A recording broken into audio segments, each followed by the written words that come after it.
right now. My family and everybody is doing well, so that is always a good start. And we'll talk if we get a chance later on about what I'm doing. I'll post it in the link. I'll post it in the thread. Yes, please. I will. This is BAME. This is a BAME group, so it's all about promoting and getting together, collaborating, no competition. That's the that type of thing. And I know, as a sister, you're well into that. The main focus is Jannette, and we'll be doing this every week. We will.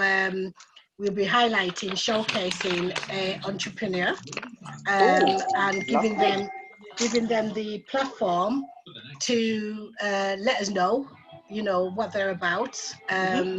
Next week we have Carol Edmondson. She's in the far left hand side. See you there. Okay. Hi, Carol. So this one, Jannette, is our first one. I'm the guinea pig. Yes. Don't do that, Jannette, don't do that. But it's only because of the lockdown. What we would normally do is have 6 weekly meetings, network events, where we would have speakers and they would be showcasing their product and services. So we have to do this for now, Okay, let me just see if I can get... The great thing about this is you're reaching an even wider audience, aren't you? Yes, definitely. Unfortunately, obviously, it's very sad with what's happened to our loved ones, but in a sense, the Zoom has been quite positive in terms of engaging. Yeah. Yes, I'm putting you on loudspeaker. Just 2 seconds. Yes, you're on loudspeaker. Okay. Okay, call me when you're ready. Okay. I've been trying to reach you, but there's no list. So that's what we're here for. Just to showcase individuals' businesses.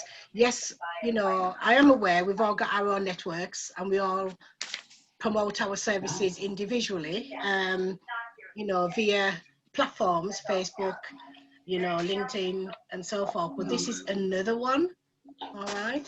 And it's, in particular, it's for the BAME community, So I know that you may see predominantly Black people on the Zoom, but we're not excluding any of the minorities. It's just a case of we just all have to try to get them involved, okay? So they can be part of what our aims and objectives are, okay? Right. First and foremost, I would like to introduce myself. My name is Jennifer McIntosh. I'm the founder and the chair of BAME. BAME has been going for about 18 months now, and it's growing, it's becoming more successful. The recognition is just out of this world, We have got members and interest abroad, America, Africa, France, and various other parts of the world. And, with yourselves. I'm just going on to this chat now. Are you okay, Marie? Okay. So that's, so the aim of BAME is to engage with the BAME community, okay, to showcase what you do best, which is your business, to promote your services and to reach out to a wider audience. We know that it's difficult to get to that next level when it comes to business on a whole. And that's the main reason why I decided to work on this project. I realized it's a service that was well needed, in particular in the West Midlands, but realizing it's more national, on a national level as well. So our main aims and objectives is to, just to ensure that your business grows and to use all the platforms, social media platforms, to promote your services. We have got various elements of BAME, in which I'll go into that as we go along.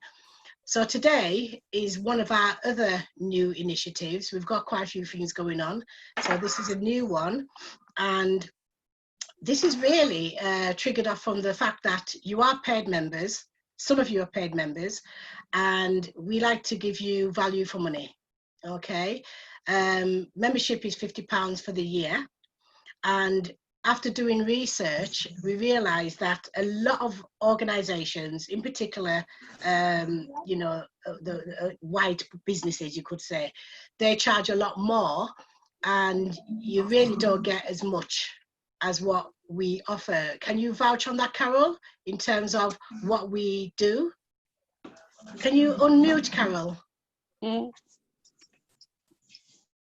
Yes, Carol there. Don't forget Carol, because she was popping out for a bit and then she was coming back, didn't she? Yes. Oh, yes, yes, yes. She's there now. Okay. And so basically, if everyone else can mute while you're talking, Jen, yes, it might be easier because there's a lot of background noise. That's right. Yes. Thank you, Jannette.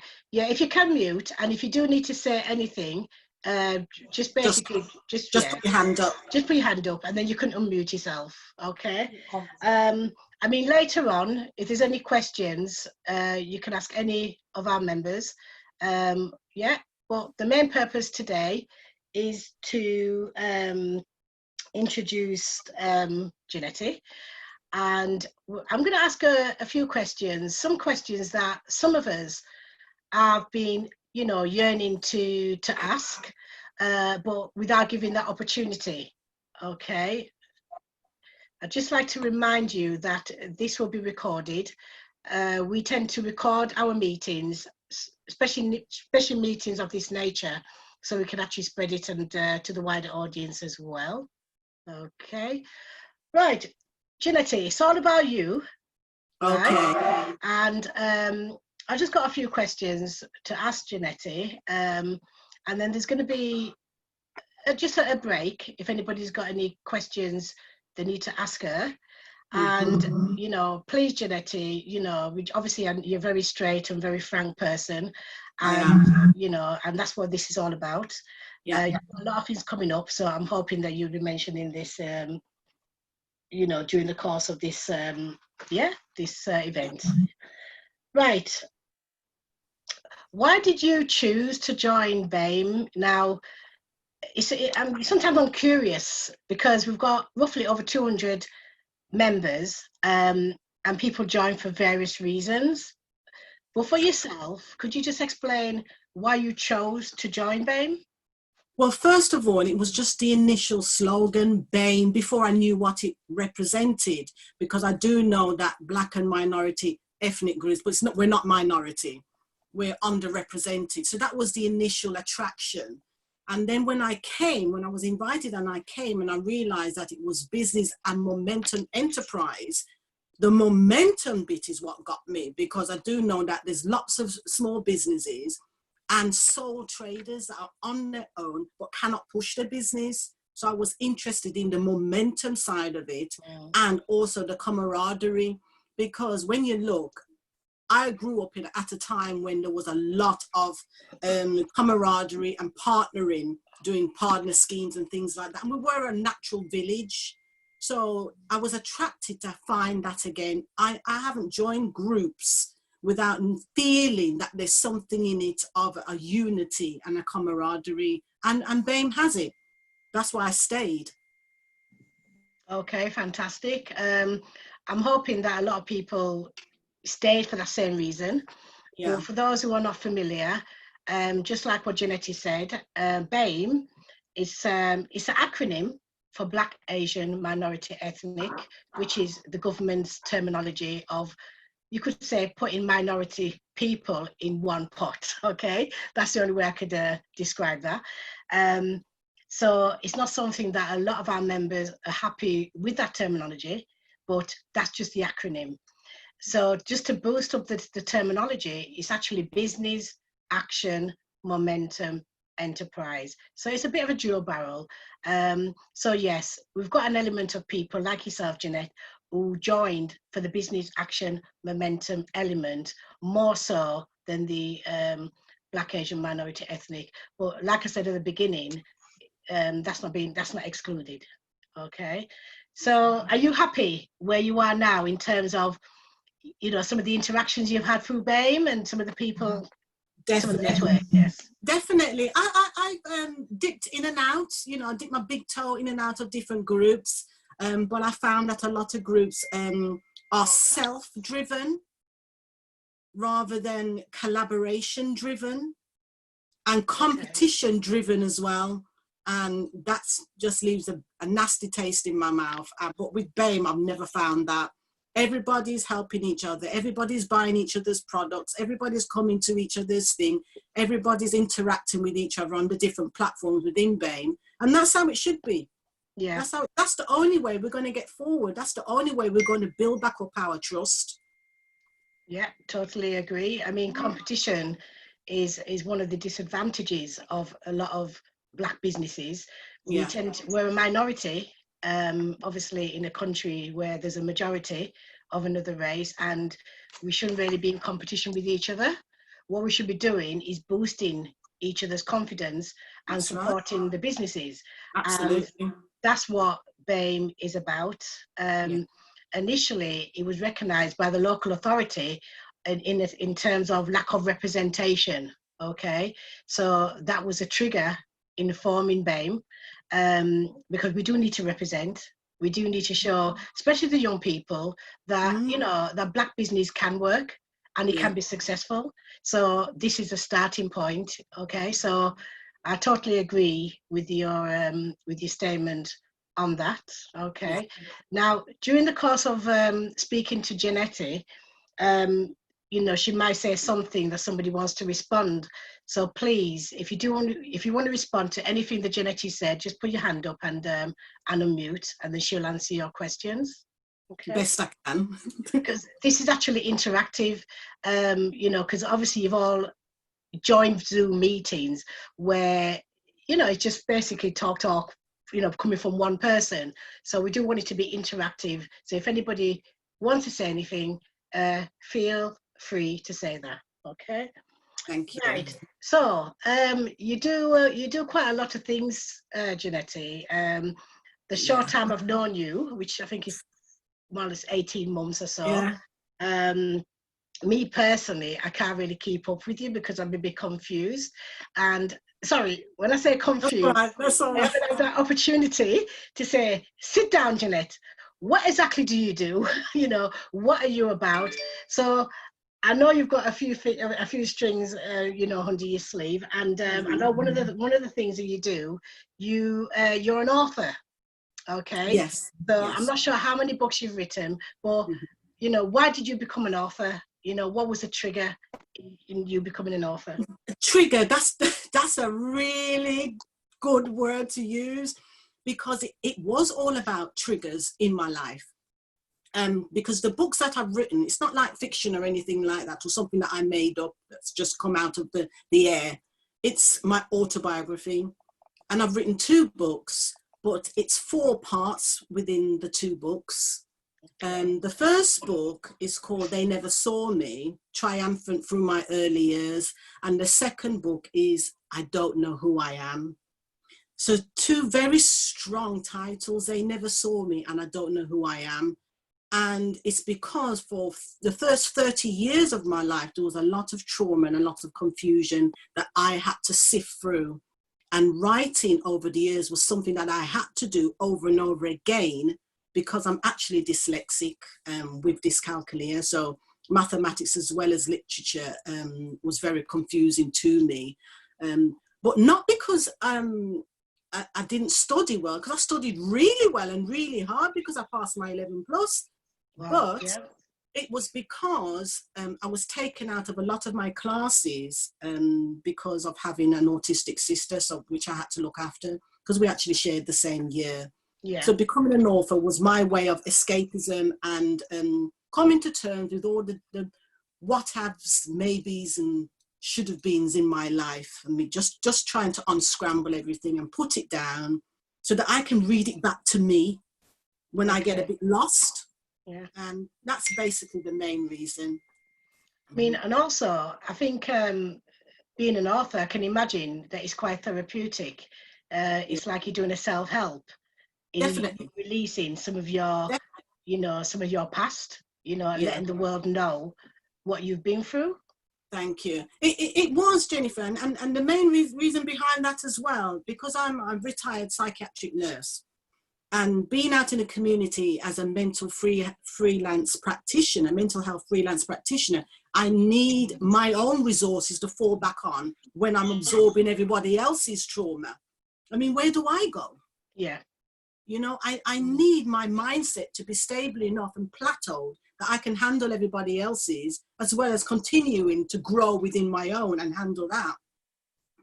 On that, I write a lot of poetry, and for this specific week, which I've shared already with a couple of platforms, I have a poem that I would like to share with you all based on that type of thing. Okay. I mean, you feel free.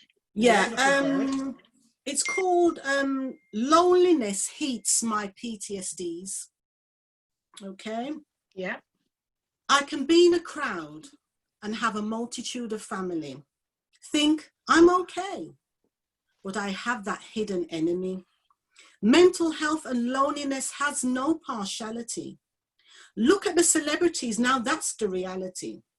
Money like running water. But that didn't alter the fact that they went a little crazy.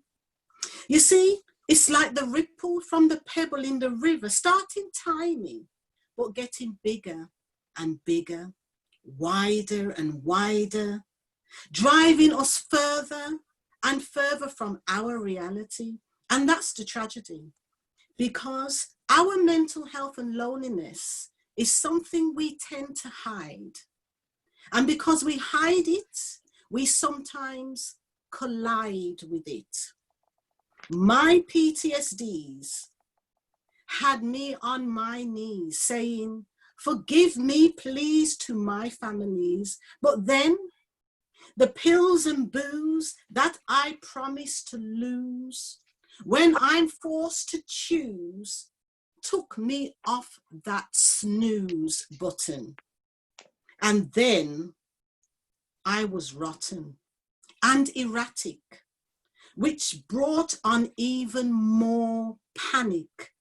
Things I said, things I'd done, when all I wanted to do was run, run, run. But we can't do that. No one can get away from the contents of their own head when they lay down in their own bed, if they have one. So we block it instead.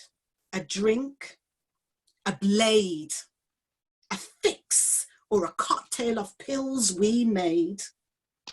It don't matter as long as we get into that shade of nothingness. When our head falls back and our eyes roll shut. All is well, but just for a bit. We're out of that rut. Mental health and loneliness has no partiality, and that's the reality. Is that your reality? Because it's okay to not be okay. Oh, It's very good. fantastic. Brilliant. Yeah. So you have got a very natural talent, and you spoke from the heart. You could actually feel the passion, Definitely. you know. So, and I've seen you perform, and I think others as well. And I find you very inspirational. Thank you. In what you do. Okay. So you have got that natural gift. I mean, hence that triggered you to write the book about yourself. Yes. You know, so I know your book was based on personal situations that you encountered. Could you tell me a bit more about the book? Is it just based on that, or is there other elements about the book that you've written? It is pure fact of my 30 years, pure and simple. But in order to deliver it, I had to give the book light and shade. just as I perform poetry, everything in the book, everything in this poem that I just read, that I wrote, I know. I've lived it, tasted it, smelt it. Everything in the book is true life. But like I said, you have to be careful when dealing with people, because you can give out material. What comes out of your mouth, you must be ready for the critique of it.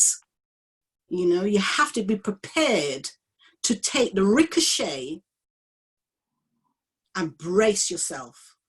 So on airing my laundry in a downwind in that book, I had to be prepared for what my family's own feedback would be. So by writing the book, although it's all factual, I had to change my family's names, for instance, and change slightly some timings within it. But it is all definitely true.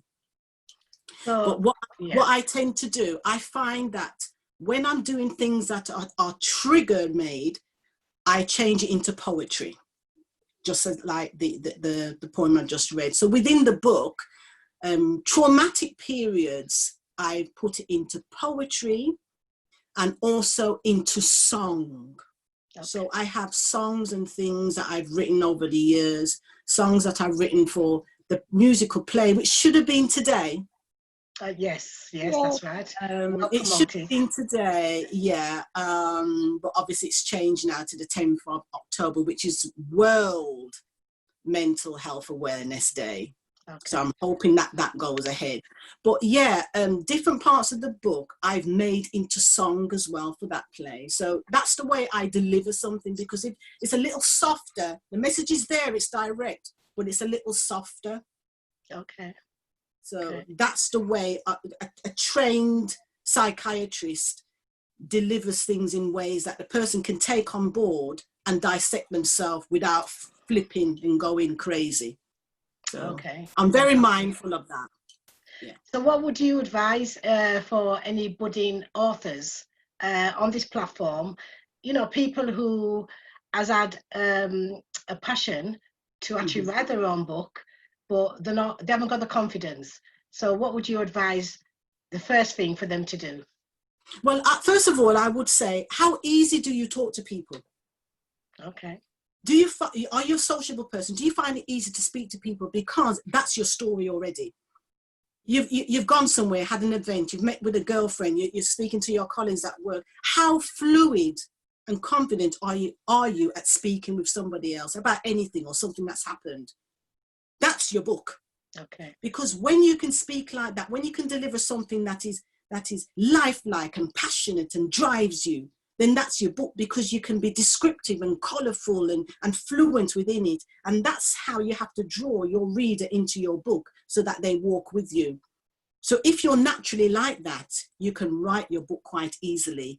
And if I, as a dyslexic, can write a book, 2 books with 4 parts in it, then anybody can, because you can write it, but then your publisher, it's their job to edit it, to format it, and to create it into a readable book. Okay. You just have to tell the story. So it's not as difficult as some people may envisage. And if you can put it into a dictaphone or record it when you've got that flow going, all the better. Do that and then type it out afterwards. Okay. That's the way to go. Well, it may be an idea after the lockdown to offer training sessions. Yeah, I'm sure. For those who may be interested in becoming, an author. Well, I'm sure a lot of people during this lockdown have actually done a lot of things, because you find that there's so much things that people all of a sudden finding their creativity, whether it's cooking, painting, gardening, dressmaking. How many people have made masks and heads? Oh, of course, yeah. Every other person. Because there's been promoting their mask, yeah. Because there's been time, people have been finding their hidden talents that have always been there, always been an idea. But because they've had the time, they've actually brought it to fruition and created something. And there's lots of people out there now who are really excited about what they've discovered within themselves. And that's beautiful. Okay, so I'm going to bring this to the forum now. Has anybody got any questions to ask Jannette about the poetry and also about the book that she's written? You know, some of the questions that you've been dying to ask her, and this is your opportunity. Okay. V, yes? Yes, you mentioned that you had to change certain names and time frames in the book to protect. Was that specifically to protect your family members, as you kind of alluded to? And if you had to protect them, what were you protecting them from? Okay, very good questions. Wasn't just protection of my family, because I actually the main people that went through certain things that I went through, I discussed writing the book with them first and foremost, and I had the backing. But I found that when I used my family's names in the book, I cried because it put me more there. So when I changed the names and changed the time slightly, it took me out of it, but still in it, so that I could continue to put the words down on the paper. If you get what I mean? It slightly divorced me. It kept me grounded enough to get it out without breaking up. So it was a two-way thing. But I do have my family's backing on it, and they came to the book launches and everything else. So that was important to me. Yeah, lovely. Thank you. Well, any more questions for Jannette? Everybody's shy. I know. This is the time now to ask her any questions. I do lots of other things as well. Okay, yeah, we'll go into that. Paulette, have you got any questions for Jannette? Yes, I find that I write a lot in my own handwriting, but I never get round to typing it. Although I am an experienced typist, but that sort of time to sort of type what I've written. So I find I've got lots of notebooks with writing things I've written over the years, but I never get round to typing it up. Well, I know that I think there's some apps. I've downloaded an app that you can dictaphone sort of thing, but I still never really got round to I started, and then other things come in the way, and then it stops, and then I start writing. Like during this lockdown, I've started writing, but when I'll ever get round to ever typing it, and my writing's very scruffy, so it would be hard to read. Okay. That's an example there, Jannette. Yeah. Okay. Mine is terrible. Mine is terrible. But yeah, I mean, as long as you can understand your own writing, you can read it back into the dictaphone, and then it can start to transfer to the computer or the tablet or anything like that. And who says you've got a timeline? Your book can take 5 years. I know people have been writing bits and bobs for 13 years. I see, yeah. You know, so if you don't put pressure on yourself that I want to get it out by such and such, as it comes to you and it flows from you, if you say, I'm going to do a chapter a week, you know, break it down into small fragments that is manageable. Don't let it overtake you, because you want to enjoy your writing. You know, you want it to be a full experience. And it sounds to me that you've been doing it a lot, so you are feeling it. But just dissect it into smaller portions, so that you're not thinking that, oh, I've got that and I've put it to one side. You haven't put it to one side at all, because if you keep coming back to it and you keep writing, it's not to one side. It's at the forefront of your mind. But maybe work, children, the ordinary things in life are taking precedence. Yeah. But it's not at the wayside, because you've just said you want to do it. And if the want is there, you will get there. Okay, thank you. You're welcome. There's a question on the chat from Malika. Do you feel a sense of fulfillment having written your books? Man, oh yeah. Oh yeah, you know, as a dyslexic, to finish something and to have it approved is a magnificent feeling. And that's just for you. If the teacher wrote 85% out of 100 for me, I was ecstatic. Passing my 11 plus nearly drove me crazy. But to have my own life story interesting enough for a publisher to say, this should be published, I'm fulfilled, all right. Fulfilled enough to want to put it out there and bring it into a play. That's how I feel about it. So thank you for that. Okay, any more questions? Marcia? Marcia, can you just unmute? Hi, Jannette. Very interesting. I was just wondering, how long did it actually take you to write your book? 3 years. And is that from start? Is that from the initial idea to completing it and getting it published? Oh no. The initial idea has been manifesting for a couple of decades. But to put the book into a manuscript, the two, because I did the 2 books, the 4 parts, all in one go, and I just shoved it in my publisher's face to unscramble. Wow.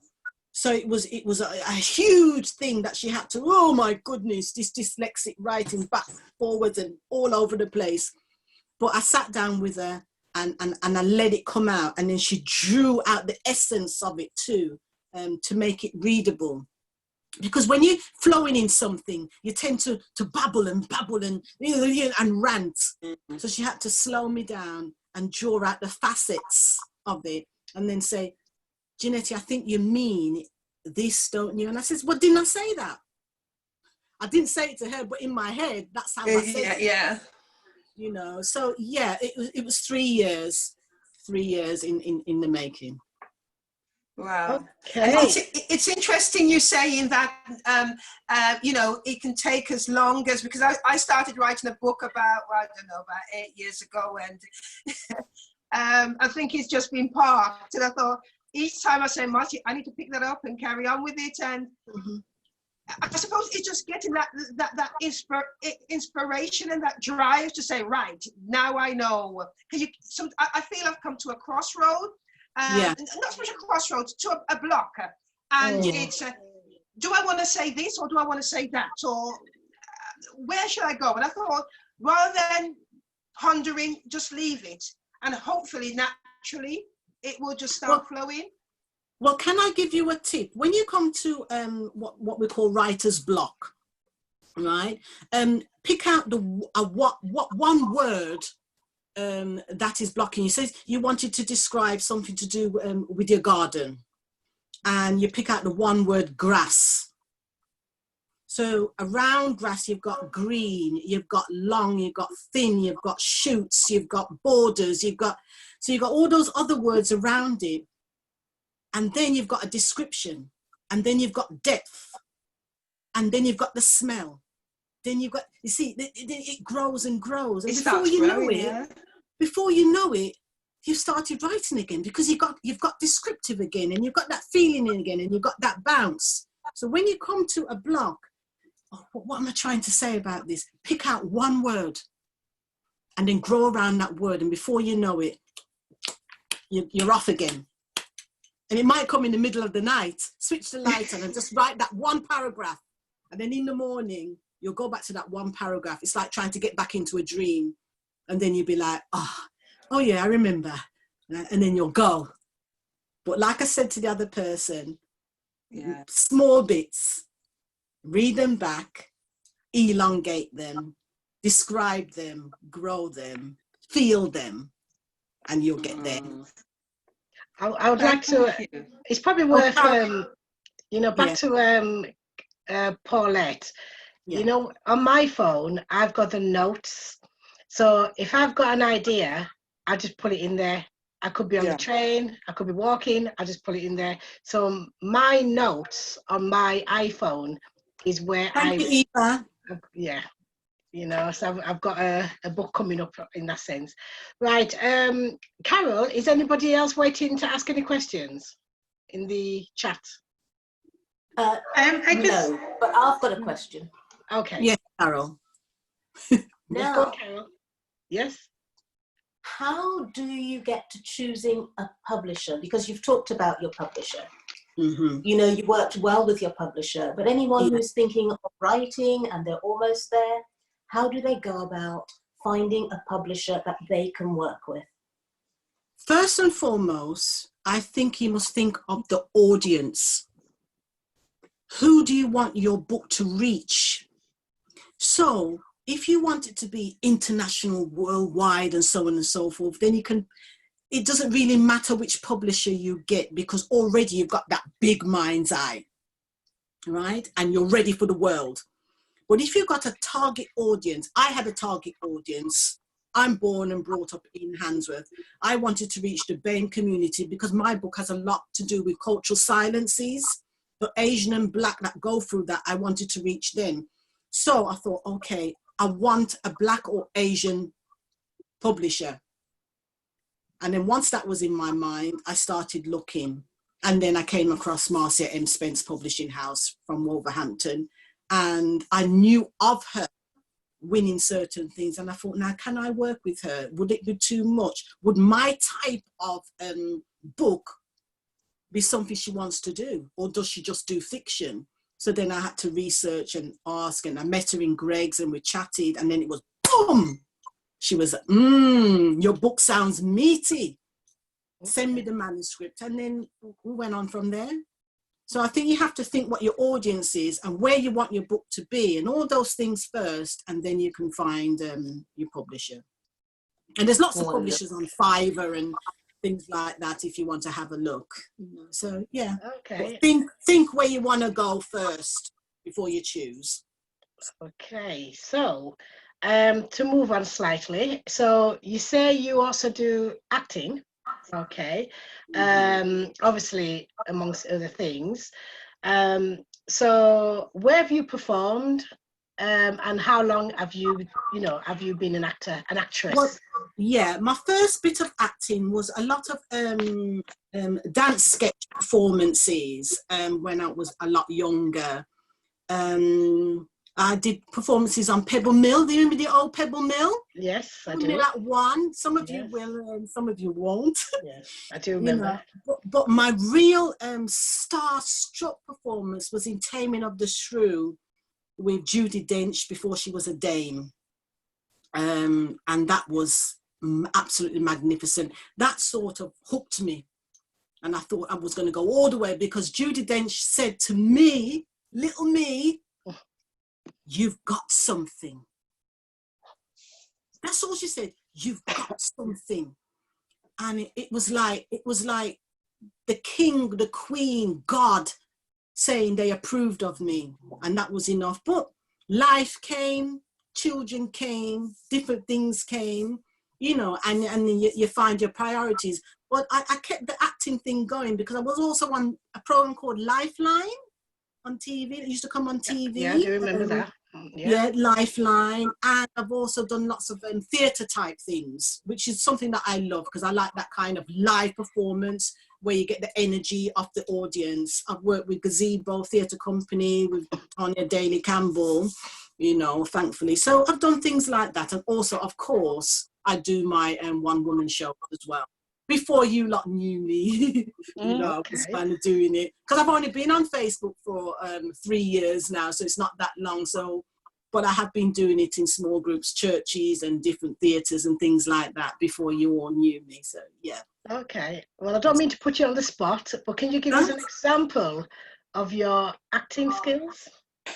Well, it'd be difficult to sort of act in it. But I because my play should have been today, I could sort of do a few things from the play as a taster. Because I said to some people, I'll be doing something from the play as a taster. Because the play itself, with my life, and the play is called Joseph versus Barrett. Now, Joseph was my maiden name. So I've got my adult self going back in time to speak to the child you know, Okay. and to nurture the child, and also to say to the child, the adult is saying, I'm sorry, I treated you this way, and this shouldn't have been done, and look at you now, type of thing. And I'm being judged in that. That's why it says, the case of Joseph versus Barrett. I'm being judged by Judge Jajira, who's God Almighty, of course. But the setting starts off with me sleeping. So I don't know if any of you ever had sleep paralysis, where your mind wakes up before your body. It's a strange feeling, and you have hallucinations. You think you're doing something. You think you've gone and made a cup of tea. You think you've done, and it's so very, very lifelike, but you're actually still in bed. Okay. So with this thing, I don't really know what's going on. I think I'm sleeping, but I'm not sleeping, and then I'm not sleeping, but I am. So the play is all about that. But as I describe things in my life, I have a song to follow each description. So what I can do, I can remember which type of songs I could sing. I sing one because I come from a family of 7. I'm the 6th out of 7. And in the book, I name my family as Desmond, Martha, Sheila, Jenna, Sarah, myself, and Pam. So this is one of the songs that's in it, where things started to fragment in the family, and this is depicted on stage as a scene. Daddy's in the kitchen, Mama's doing stitching, we're sitting on the settee simply watching the telly. Are they pretending? Is the marriage ending? Will they wait until I'm grown? 'Cause I don't know, will they wait until I'm grown? No, I don't know, will they wait until I'm grown? No, I don't know, will they wait until I'm grown? No, I don't know. Oh, bro's left the Navy, his girls had their baby. Sheila's going steady, 'cause Martha is already. Confusion's occurring, divisions and stirring. And I'm just tired of hearing no. Well, I was right, because Dad's is living on his own. He's sick and all alone. I potter about and I scream and I shout. Mom's riddled with cancer, our lives a disaster. We're all separated, I'm torn but obligated. Should I stay or run away? Where to go? I do not know. Scream and shout or shut my mouth. What's my life all about?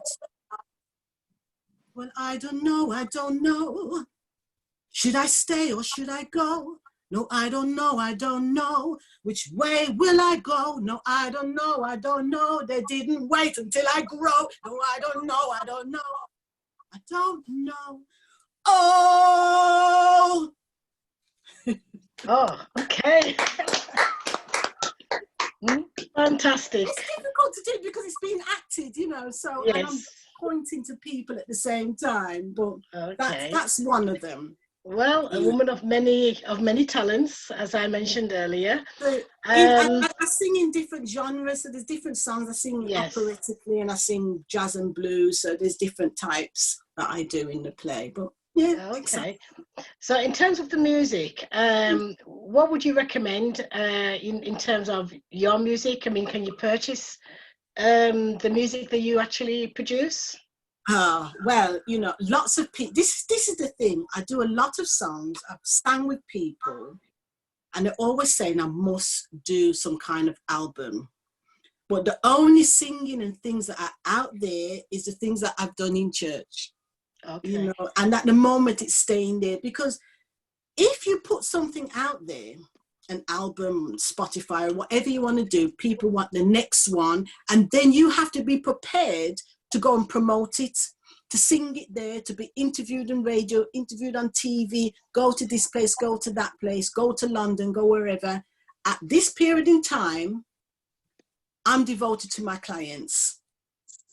And I'm the kind of person that once I start with a client, it's all the way. I take them all the way until I feel that they are okay to be left.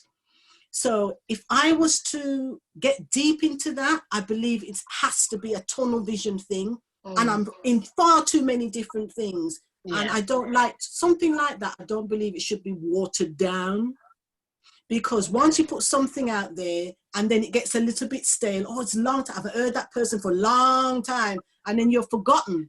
So if you're going to go on that, you need to say, okay, I'm going to give 3 years to that. Right now, it ain't going to happen. But it will.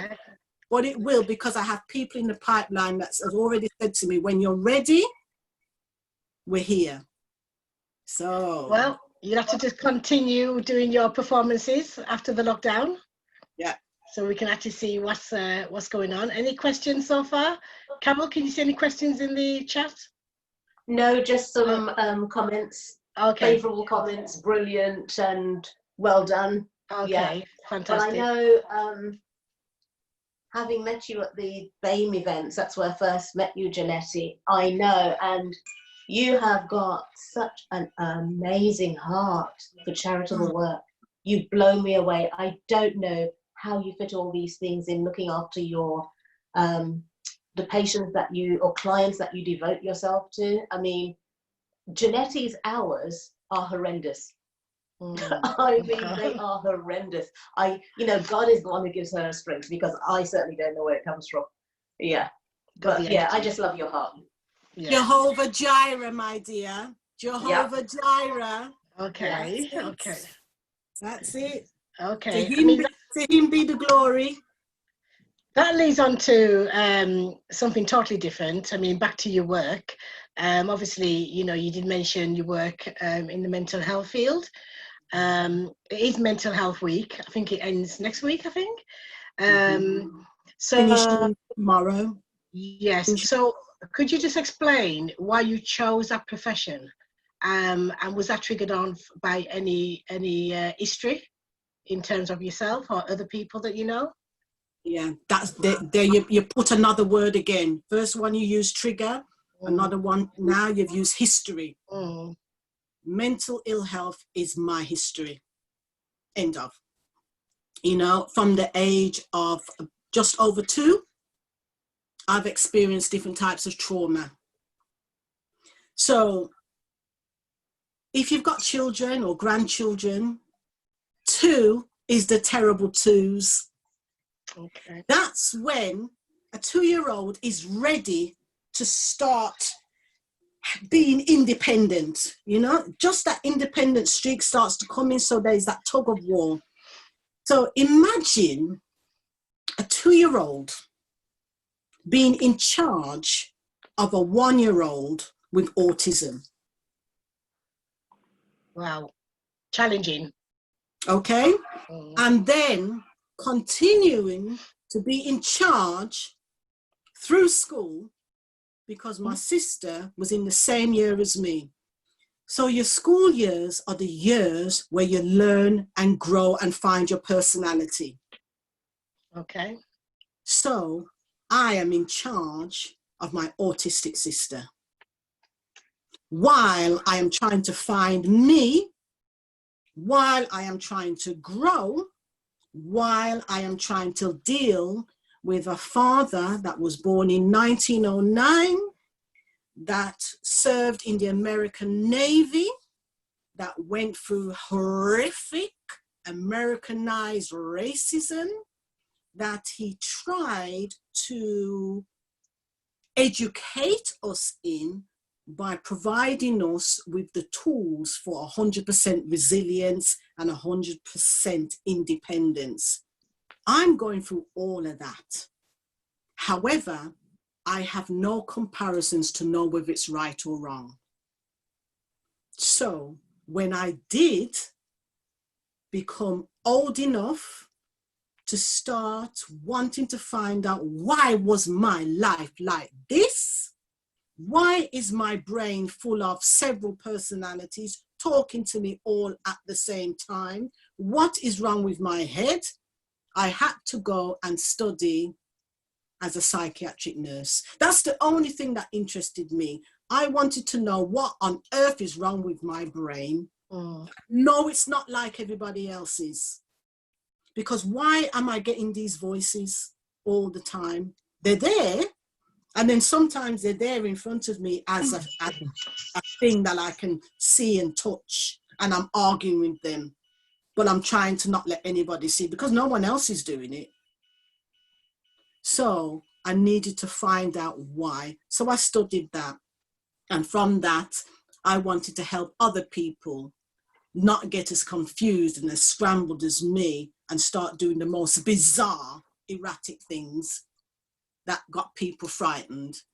Right. So that's my way of getting into that field. And my way of grounding myself within that is to kickbox, to run, to do all different kinds of adrenaline things, along with my hours upon hours of working, in marathons, abseiling, climbing mountains, triathlons, anything that I can out. Yeah. That's my grounding. And at the same time, I can walk barefoot in the forest and be at total peace. But the thing is, I don't know when it's coming.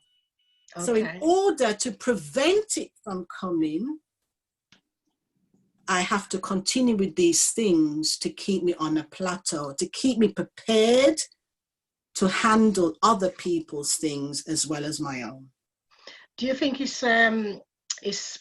healthy to have external support from other agencies? You know, because you're supporting others who's going through something quite similar to yourself. Yeah. But then there's a lot of agencies out there that would help you. Have you tapped into any of them? Yeah, I've got my special counselor, right? I've got my one person, and I've got a very solid husband. Very solid husband. He really is the water to my fire, you know, and I've been with him for 30 years, so that's a grounding for me. He's also the 6 out of 7 child as well. So that's another thing. And we met at school. Oh, okay. So, you know, it's something solid there, and he totally understands me. So I have it in-house and I have it out-house when I need that. And I only have to send a little text, right, with a hand up, a sort of hand up, and then okay, she's reaching out. I don't have to say anything. And then this person would phone me, not say anything, and just let me rant.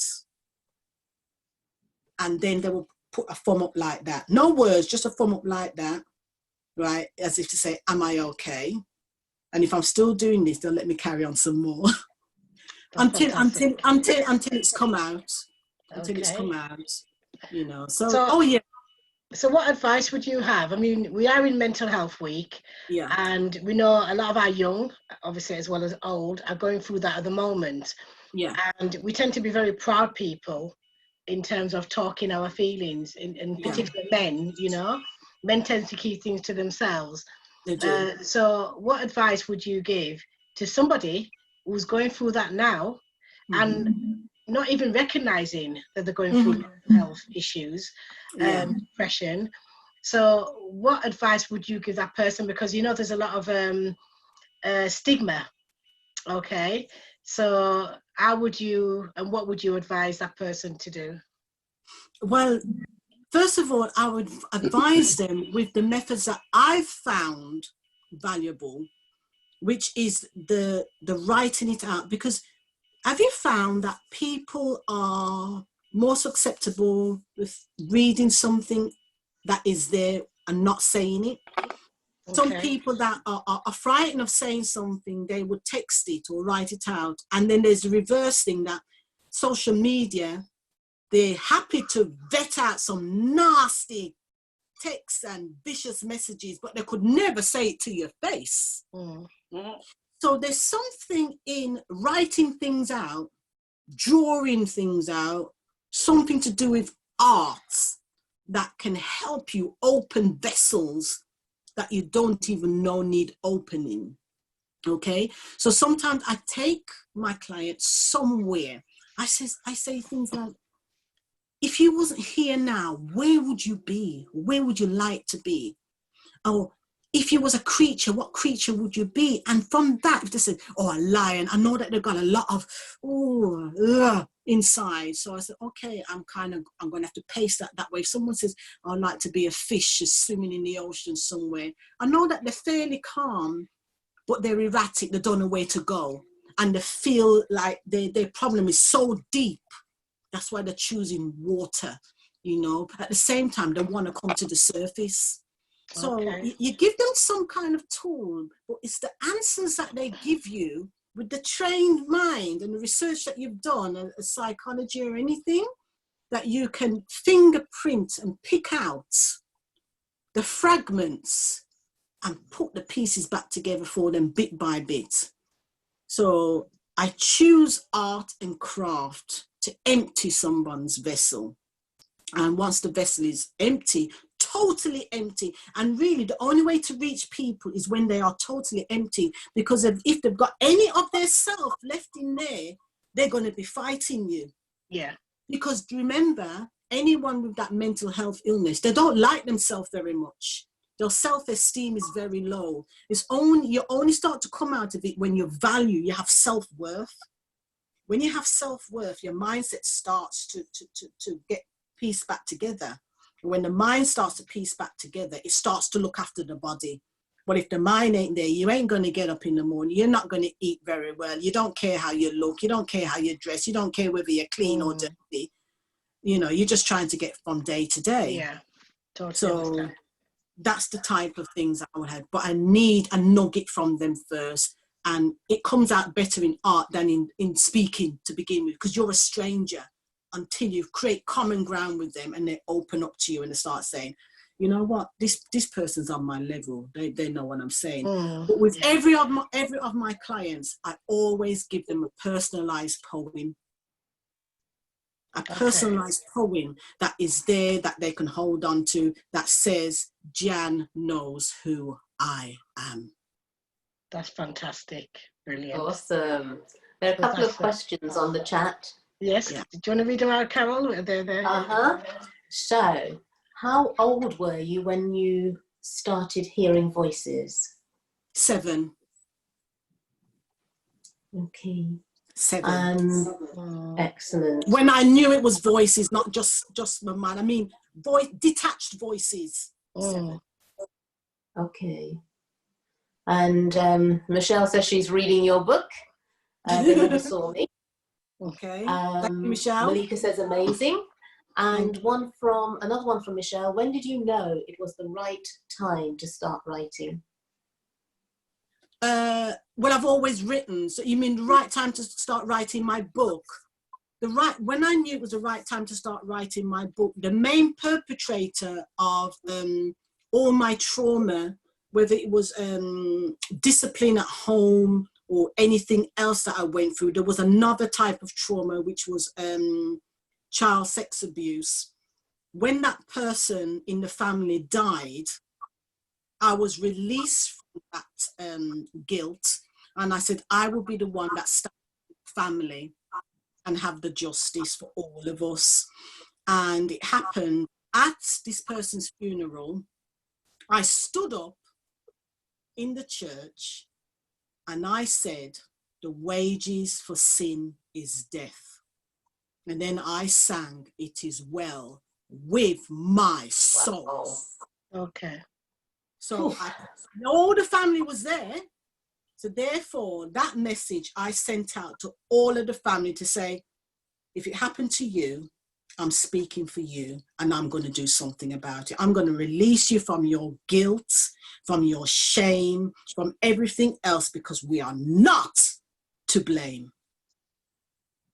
And then I went home. I got all of the pieces that I've been storing up over the years, shoebox under the bed, and I went crazy scrambling them all together and started like a mad woman writing things down. And in the play, I've got a song that replicates that too.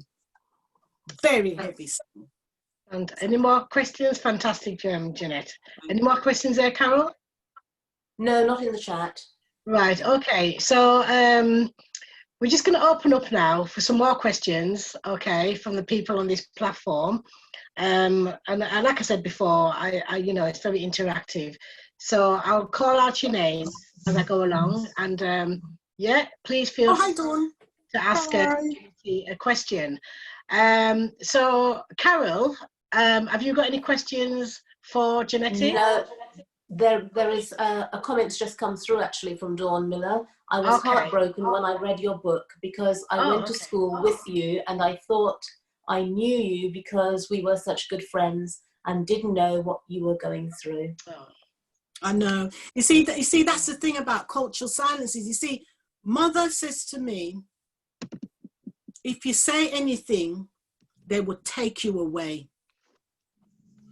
See, a family of seven of us, 6 girls, 1 boy, and we're all so close in age. So I thought, and Mum thought, if anything was said, we would be split up. Because my mum was going through cancer at the time, and my dad was a diabetic. Eventually, he ended up having a stroke.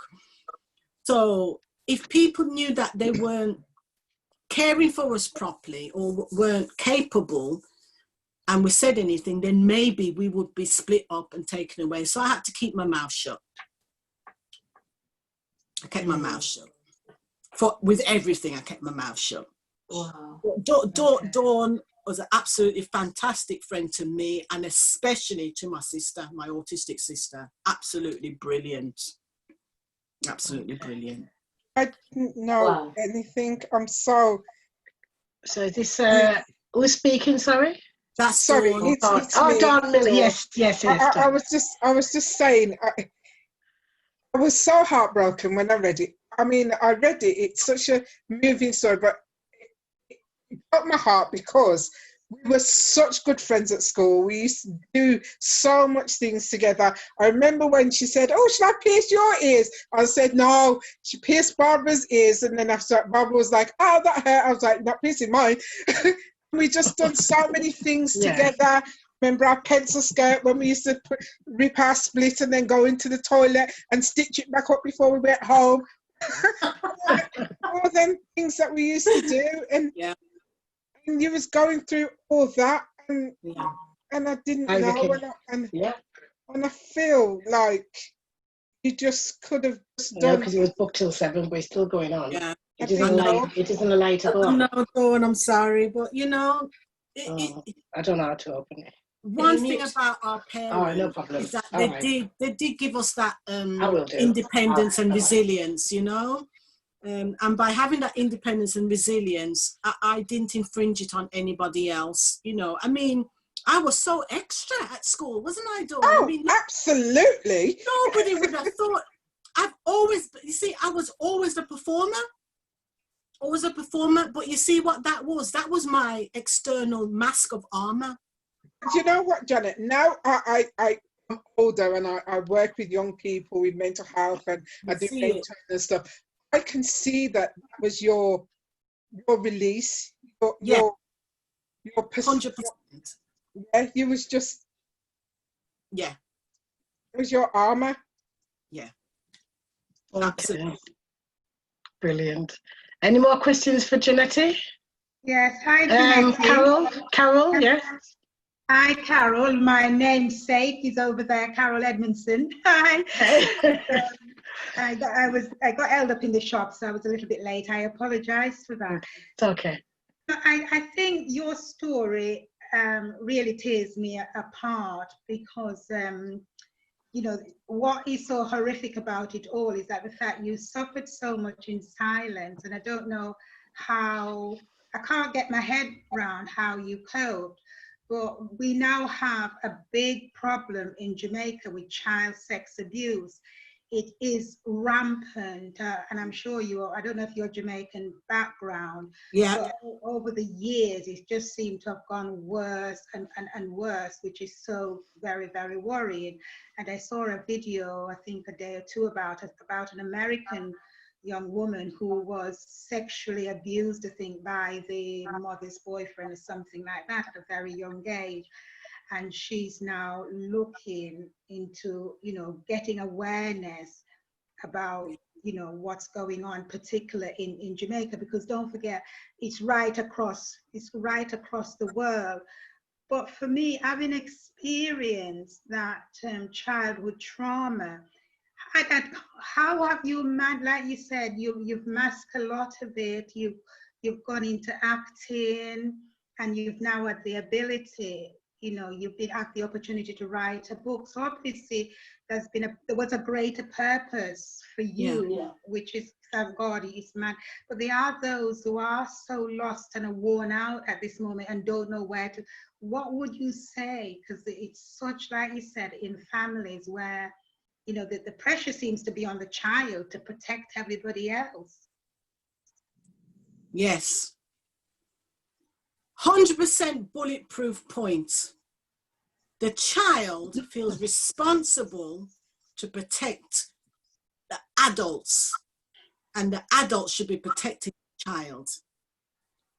That's the cultural silences that I've been trying to break, and it's in the Asian as well as the Black nations.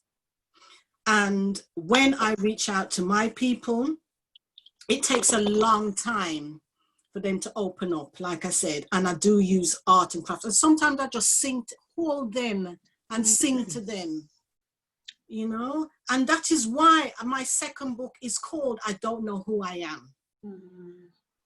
And if I may share a song with you to describe and kind of things that I sing with people, they just come out of me. But there's reasons why I use those titles for my book. And like I said, the second book is called I Don't Know Who I Am. So I'll sing this. Congratulations. Yeah. Thank you. Okay. I don't know who I am. I look in the mirror and I see a stranger. I don't know who I am. The image I see is not really me. The girl in there, she's a fraud. The people like to applaud. If they only knew what I'm going through, 'cause I fight from within to get out from her skin. But she's stronger than iron and fights like a lion. Then I look into her face and I see that there is grace, and there's something in her eyes. I see that she is wise. Yes, there's something familiar. I know we are similar, yet I don't know who I am. I don't know who I am. I don't know who I am. That is standing ovation. Fantastic. I've actually got in. Fantastic. Brilliant. That is awesome, and I look forward to the film. Very beautiful. Yeah, you've got such a beautiful voice. I think we'll be seeing you on our TV screens very soon. Yeah. Imagine there's a client there trying to say, well, I don't know, and I'm holding them and I sing that. Do you see that they would then open? Yes, there's really silence. So sometimes the art can just do that. I mean, I sing opera, I sing jazz and blues, I sing rock. Depending on the person, I create that common ground of the kind of music or the flow or the feeling that would relate to them, resonate with them, and just break open that vessel. And I will catch that water, that stagnant water that they're swimming in, and I will take them over to the other side. Brilliant. I think you need to be in Jamaica, because I think they're lacking the skills. I think they lack skills over there. They lack resources and obviously education. And there is one of the reggae artists, and I can't remember her name now, for some while ago, she's been trying to highlight you know, the sexual abuse case and incest, that is, because, you know, just listening to the trauma that you went through, and like I said, there must be a purpose for you to have survived all of that, and you're at the same time being gifted with this blessing of voice and talent, and, you know, and it's just, that's very heartwarming and to be applauded, and I'm sure, you know, we'll be able to see that, you know, where you continue to flower, and we can get more help to those children who are suffering. Yeah. Yeah. Well, that's my aim, and that's what I do. I mean, I purposely chose to do bespoke one-to-one care with no age barrier. You know, because there was no age barrier for me. I mean, I've gone through it as an infant, you know, a child, teenager, adult, because I went from that, not having no comparison, into a very abusive, narcissistic relationship with a man, right, where I lost one of my twin babies because of all the fighting and the drugs and all sorts of stuff. You know, so there's different phases that I've gone through, so I can meet the demand of any age group. You know? And so therefore, I try to develop different arts within myself. I can meet them halfway. I mean, the songs I sing with my elderly ones are like Vera Lynn and things like that, because they can relate to that. And that's how I start there. So anything, I'll use anything. Yes, like I said, women of many talents. Thanks for joining us, Ricky. Have you got any questions for Jannette? By the way, Ricky was meant to be hosting this with myself. So, anyway. Sorry, guys, can I just say, I'm sorry, I've got the time totally wrong. I for some reason, I had it in my head for 7 o'clock. I just went to give some food to some of the our clients in the supported accommodation. Come back at 7 o'clock and it was the time. I realised it was supposed to be an hour earlier. Sorry about that. Yeah, not to worry, not to worry. You know, but thank you for joining us now anyway. Can I just say something? Ricky, at least you managed to log on. That's it. Eventually. Yeah, we have problems. Me and Ricky, I work with Ricky, and we have horrendous problems with Teams. So Zoom is obviously the way to go. It's a lot easier. Yeah, I've got no problems with Zoom, but no doubt the other people within our group can actually enlighten us to other streams as well. Right, okay. Well, if there's no more questions, any more questions at all for Jannette? Oh, Carol. Dawn, good to see you on. Dawn wanted to know if you write that last song, Don't Know Who I Am. Yeah, all my material. I'm sure you did. Yeah, all of it. There's nothing I've taken from anywhere apart from tunes, because I use bars of tunes that are familiar so that people can come into the tune but hear my words. But they're always all my words. Excellent. Yeah.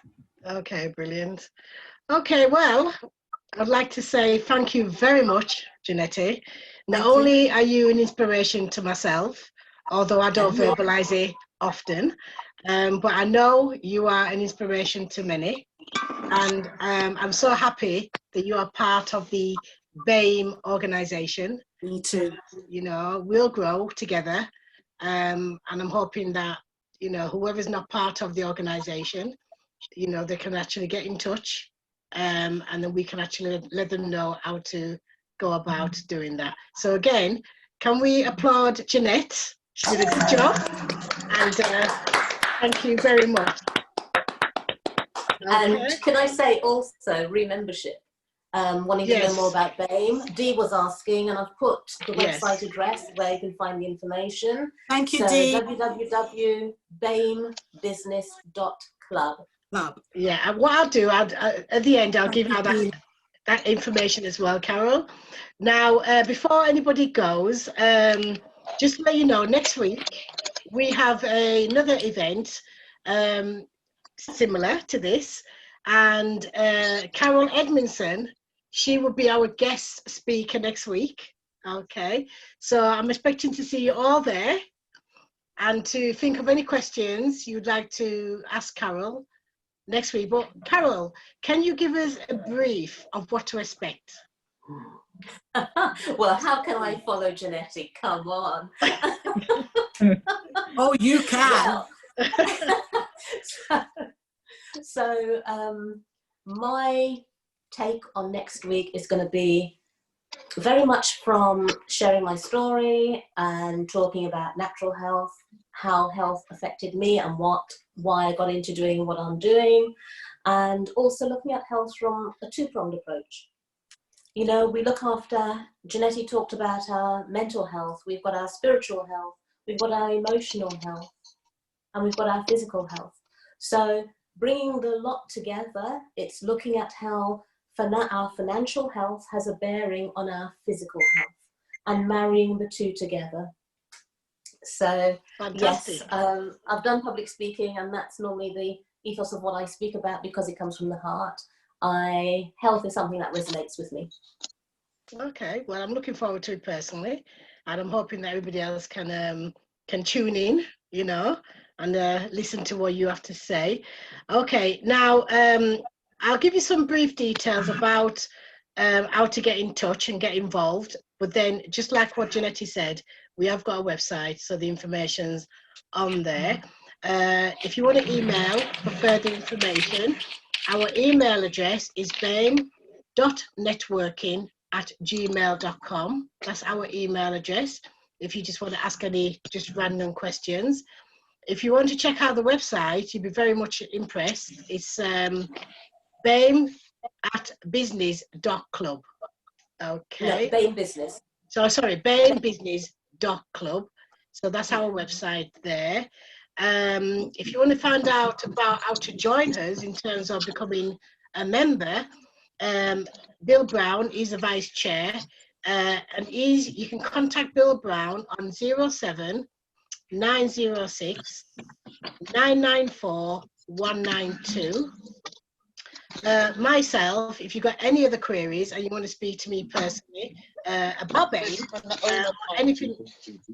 or anything else, again, my name is Jennifer and my contact number is 07 548 806 862. Okay. If you want to check in and look at our WhatsApp group, we have got a general WhatsApp group that covers all areas. Okay, very interesting. A lot of topic is on the COVID, you can imagine, but it's very interesting. We've also got a business group, but that's only for paid members. So the sooner that you pay, then obviously we can get you onto the business group. We've also got a Facebook page. It's called Bame Business and Community Organization. So just search in the search engine and you'll find us there. So yeah, so that's our contact details. Before I go, any questions for myself or anybody else? It was amazing. You enjoyed it?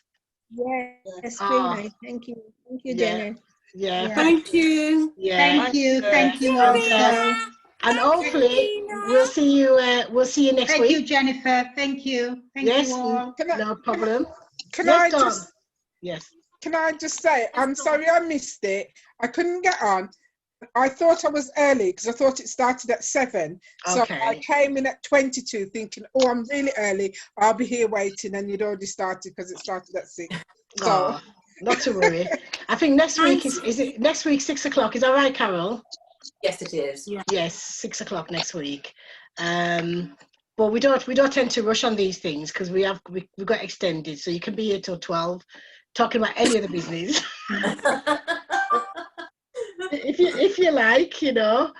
But yeah, but I appreciate and thank you very much for tuning in. Okay, thank you. And you have enjoy the rest of the Saturday. See you later. Bye-bye. Bye. Lovely. Bye. Bye. Bye. Bye. Bye, everyone. Bye, Jannette. Bye, Shell. Bye, Shell. Bye, Carol. Bye, Jennifer. Bye, Carol. Bye, Carol. Bye, Jannette. Bye, Jennifer. Bye, Carol.